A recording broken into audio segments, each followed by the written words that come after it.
The northern white rhino used to be widespread, but thanks primarily to poaching, today there are only 2 left alive in the entire world. Both are female, and both are infertile. Unfortunately, that's pretty much the end of the road for any species. However, there's a group of scientists out there that has an ambitious plan to revive the species using in vitro fertilization. That is to say, creating new baby northern white rhinos in a lab. Can they really do it? Maybe. Their preliminary results look pretty good. But should we be bringing these animals back? It's a more complicated question than you might think. I'm Jessi Knudsen Castañeda, wildlife educator. I'm here to help break it down. In vitro fertilization is a technique where sperm and egg are brought together in a lab, rather than inside an animal's body. And for a while now, some conservationists have eyed using IVF to save endangered species. The idea is that we could use IVF to create a ton of embryos, and thus babies, from a relatively small number of donors. It's fairly common to do this with domesticated animals, and we have been able to do it with a number of wild animals, like tigers, for example. In January 2024, a group called BioRescue reported that they'd been able to induce a pregnancy using IVF in the southern white rhino, the sister subspecies to the northern white rhino. They kind of have to do it that way because of the lack of northern white rhinos to try it out on, but they're closely related enough that the plan would be to use the southern white rhinos as surrogates to carry northern white rhino embryos. BioRescue has been aiming to do IVF in northern white rhinos for a while, so this seems like a big breakthrough. Because even though there are no living males left for the northern white rhino, we do have preserved sperm samples. Even more ambitiously, we also have preserved non-reproductive cells that we could coax into turning back into stem cells, the kind of blank slate for our biology. It hasn't happened in rhinos, but we have done it in mice. Those stem cells could then be turned into reproductive cells. BioRescue has reported that they've been able to create and preserve about 24 fertilized northern white rhino eggs. This all raises the hopes that this can be part of a larger step-by-step plan that would ultimately end in returning northern white rhinos to the wild again. And that's great, right? The thing is, even though the idea of bringing back an endangered species from the brink seems like an inherently good idea, this one is so close to gone that it's worth carefully examining our assumptions and our reasoning. Notably, we want to hit 3 big questions. What's the risk? What's the payoff? And will it fix the real problem? So first off, let's talk about the risks.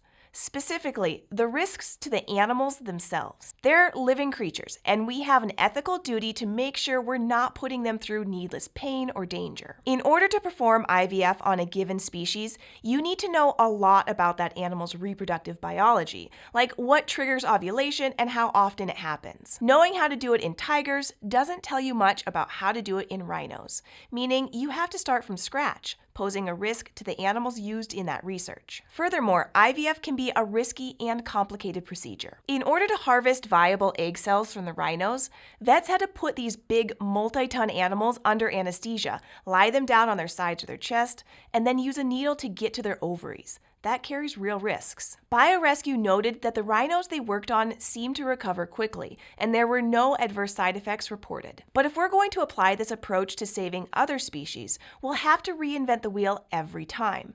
For some species, the risks or unknowns may be too great to justify the payoff. And talking about payoff, that brings us to the second question.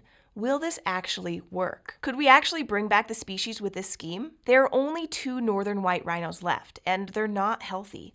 Nyan is 31 and has an ovarian tumor and weak hind legs. Her daughter Fatu has untreatable degenerative endometriosis. Neither can realistically carry a pregnancy, hence the need for southern white rhinos as surrogates. This hasn't been done yet, but the species are closely related enough to have produced 1 hybrid calf that we know of, so it should work. But that's not the only issue. Rebuilding a population this way would take a while. Rhinos don't grow all that quickly. It would probably take at least 40 years to arrive at a herd of only a couple dozen northern white rhinos. But such a herd could hypothetically exist. Rebuilding a population this way would take a while. But would it be a healthy, viable population? We're down to 2 living individuals and frozen tissue from a handful more.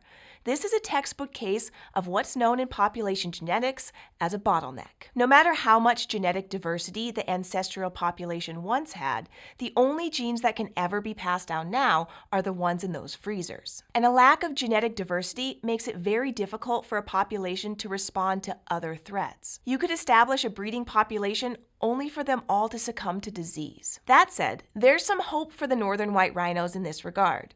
There's evidence that the other subspecies, the southern white rhino, also went through a bottleneck. One that might have been even more severe in terms of genetic loss compared to if we used all the on-ice northern white rhino material available to us. They were able to bounce back to about 18,000 today. So maybe northern white rhinos have the capacity to be resilient too. But that might not be true for every endangered species. For another species in the same position, it might truly be too late. So with a proper care, we may be able to reduce the risk to individual animals and make any risks worth it. But here's our final and maybe the biggest question.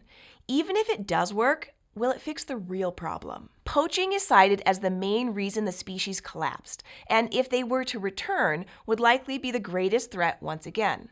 IVF by itself wouldn't fix this. And some experts have voiced worries that focusing on a technological solution may end up diverting resources away from existing conservation efforts. Like, if you know you can just press a fix-it button to bring back a species later, are you still going to put in the work to eliminate the threats that species has now? Is it still going to have a habitat to live in? That's not an accusation, but it's something to keep in mind. It's kind of like how reducing waste is better than recycling it. BioRescue, to their credit, has published their own ethical tools to address some of these points. Other experts have highlighted the need to find a way to protect these animals from poachers and other threats, and the importance of including local communities. Saving endangered species is good. It's important. The thing is, it's also hard. Human mistakes are what got these animals into this mess. More human mistakes could doom them forever. It's incredible that reproductive technology has a chance to bring back a species that is otherwise past the point of no return. It's a wonderful glimpse of hope made possible by science. Like with any new technology, it's just really important to understand what we're doing and what the consequences might be. Thanks for watching this episode of SciShow. I wanted to host it because I'm incredibly interested in conservation of endangered species. But there's another place where you can see me every week, and that's SciShow Kids. It's all about the adventures of my friend Squeaks the robot rat and his curiosity about everyday things. SciShow Kids is meant for 1st through 3rd graders and uses next generation science standards to teach science and inspire young minds. So point the young learner in your life to youtube.com/SciShowKids.